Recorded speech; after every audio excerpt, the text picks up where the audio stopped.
Dans ce groupe, il y avait aussi la RDC qui était opposée ce soir à la Zambie, les Chipolopolo's de retour en phase finale pour la première fois depuis 2015, qui reste sur 2 éliminations au premier tour, après avoir remporté la CAN, on s'en souvient, avec Hervé Renard en 2012. Un retour aussi pour les Léopards, la RDC qui était absente au Cameroun il y a 2 ans. Match nul un partout, la RDC qui a poussé pendant toute la seconde période, mais qui a buté systématiquement sur cette défense zambienne très, très bien en place.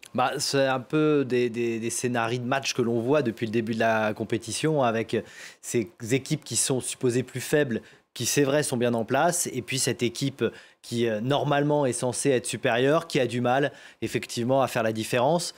25 tirs au total pour la République démocratique du Congo, un seul but marqué, et je trouve que les occasions, il y en a eu beaucoup, mais ils n'ont pas mis tant que ça en danger le gardien. Pas des occasions vraiment franches. Voilà. C'est-à-dire qu'ils sont bien placés, mais dans la finition, il a manqué à chaque fois quelque chose. Notamment de la part de Bakambu. Le dernier geste, ils n'y étaient pas. Et effectivement, les Zambiens étaient bien présents.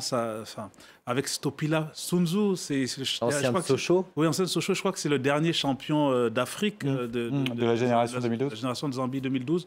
Donc, qui a fait. Ils sont bien positionnés, ils ont attendu. Ils ont marqué un but très astucieux d'ailleurs aussi, parce qu'il faut revenir sur cette touche, le gardien qui est sorti. C'est le but le plus original de cette CAN pour l'instant, le lob. Oui, je trouve, mais c'est vrai que les Congolais auraient pu faire mieux si c'était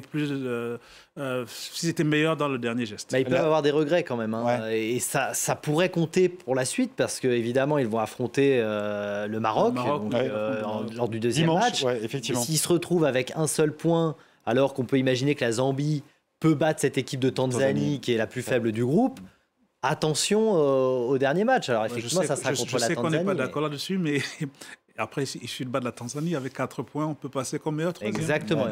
Exactement. L'intérêt de cette phase de groupe, c'est qu'effectivement, rien n'est joué avant la 3e journée.